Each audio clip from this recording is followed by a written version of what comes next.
This is the Pixel, Google's newest flagship to come with the latest Android operating system, Android Nougat, built by HTC, and a bump in specs, making it a top competitor in the world of smartphones. Let's see if it holds up to the hype. So this year Google released two flagships at the same time, just like last year, but this time they're not your typical Nexuses. The Pixel and Pixel XL is what they're calling it. I'm going to be focusing on the regular Pixel, hence the title of this video, but just off my first impressions, I will confidently tell you that this is a phone worth considering, and I'll explain why later on. Let's start it off with the design. Historically speaking, Google has always been working with third-party manufacturers for their smartphone lineups, and this year it's HTC. This is what they brought us. A light but solid design with an aluminum casing. Honestly, it feels great in the hand. All my fingers line up perfectly with the buttons on the side and the fingerprint sensor on the back.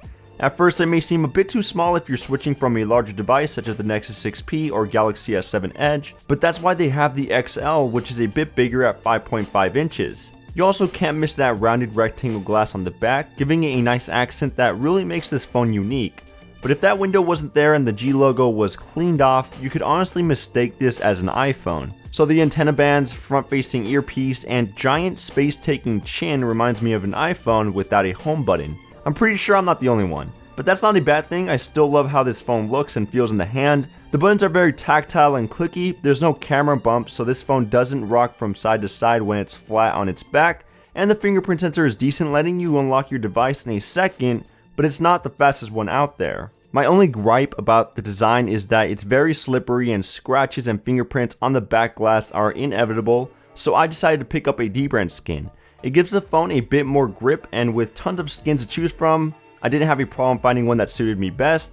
I'll drop a link down below. Anyway, moving on to the display, it's a 5-inch 1080p AMOLED panel. You can bump that up to a 5.5-inch Quad HD AMOLED display if you get the XL. But overall, I'm very satisfied at how bright and vivid these pixels get in outdoor lighting. It's not going to outshine some of the best panels on the market, such as the Galaxy S7, but it does come close. Viewing angles are great, colors are a bit oversaturated, but there is an sRGB mode in the developer settings for a more accurate look, but it's not going to be as dramatic as a Samsung Galaxy display. And at 1080p, you can expect some great battery life and performance, as it's not pushing out as many pixels. Watching videos and playing games on this screen is very intriguing, and the downward-facing speakers also add to that experience. Sure, it's not a front-facing stereo like the Nexus 6P, nor is it louder, but it definitely sounds more natural. It's less distorted at its high points, and still gets decently loud. So the speakers, they're not going to disappoint, but it's not going to be something to get hyped about. What is going to hype you up is the software. As we all know, Android 7.1, otherwise known as Android Nougat, is a huge step up from Marshmallow, and the Google Pixel is the only way to experience all these new features, as some are exclusive to this phone.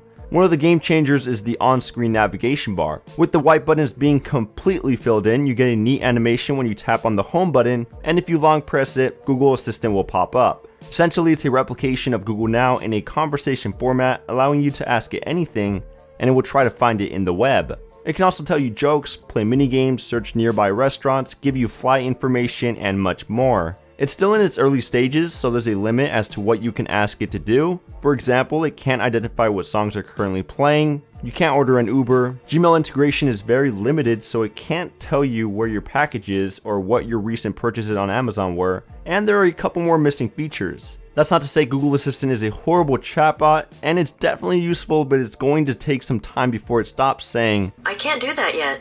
And if you're wondering what happened to Now on Tap, it's still there. You just have to swipe up when Google Assistant appears, and it's now called Screen Search. Another obvious change is the Pixel Launcher. It features rounded icons, new animations, the swipe up gesture for the app drawer, and beautiful live wallpapers that make it seem like you're overlooking the horizon, or the Whitehaven Beach in Australia, or even the world. Plus, with launcher shortcuts, you can long press on an icon to bring up narrow commands. For example, if you long press on YouTube, you can tap on trending to automatically take you to all the trending YouTube videos, or if you long press on your phone, you can speed dial some of your favorite contacts. I think it's a very creative feature, but I'm not sure if I would use these all the time, unless I happen to memorize what shortcuts each app provides. With that being said, the Pixel Launcher is a great home setup to start off with, but third-party launchers such as Nova or Action Launcher they still provide more customizable options, so it honestly comes down to opinion on what launcher you would most likely stick with. If you jump into the settings, there's even more Nougat goodness such as moves, which is basically quick gestures. The only new thing here is you can drop down the notification and quick settings panel by swiping down on the fingerprint sensor or swipe up to close it. All the other gestures were already possible, they're just in a more centralized area now. There's also a nightlight feature to tint your screen red and reduce strain on your eyes at night, an enhanced Google backup that now automatically stores your apps, app data, contacts, SMS, Wi-Fi passwords, call history, and settings all on Google Drive, and a support section to call or chat with a Google representative whenever you need help with your device. Not to mention that there's also minor changes that are worth noting, such as the blue accents all around the UI, new animations when you tap or swipe on something, and a restart button in the power control menu. I honestly love the software. I know I didn't cover every Nougat characteristic, but with all these exclusive Pixel features and design aspects this device comes with, it's not a huge shock that Google's stock interface is one of the main reasons anyone should go out and get this device. So we get it, Android 7.1 is great on the Pixel, but can it handle all these bells and whistles? Well, with a Snapdragon 821 chip and 4GB of RAM, I personally haven't experienced any stutters or lag when navigating throughout the UI. The phone itself just flies. Application reload time is fast, animations are buttery smooth, hell even Snapchat doesn't lag, and that says a lot. Playing games on this device is no different. That Adreno 530 GPU handled those intense graphics like a boss. Though I have heard different stories about the XL, David over at Android Police says the phone is still really fast, but it does stutter a bit from time to time and it rarely happens. My best prediction would have to be that bigger Quad HD display. If you combine Qualcomm's latest processor and 4GB of RAM with a 1080p display, performance is going to be stellar. Just take a look at the OnePlus 3. That's exactly what OnePlus did at the time of its release, and no one has ever complained about the performance. So even though the resolution is lowered on the Pixel, performance will be a great benefit from this loss. Another great benefit is the battery life. Now keep in mind that battery performance varies for every user, so this is what I experienced. With 2,770 mAh, it does seem like that won't be enough, but it is. I could easily get through an entire day with regular usage at 4.5 to 5 hours of screen on time. I usually have Wi-Fi enabled when possible, Bluetooth turned on at all times for my Moto 360, location for navigational purposes, and brightness turned almost to the max. I don't play games that often, but I do scroll through tons of social media feeds, text a lot, and watch YouTube. Jumping to the camera, Google has been rapidly improving their smartphone cameras over the last few years, and this year I think they nailed it. The rear camera has 12 megapixels, an f2.0 aperture lens, face detection and laser autofocus, and dual LED flash. Even though those are the exact same specs on the Nexus 6P, you should keep in mind that the Pixel has an upgraded Sony sensor and SME HDR technology for faster HDR Plus processing. In other words, this camera is one of the fastest picture shooters on a smartphone. Photos come out looking phenomenal with plenty of fine detail and natural looking colors.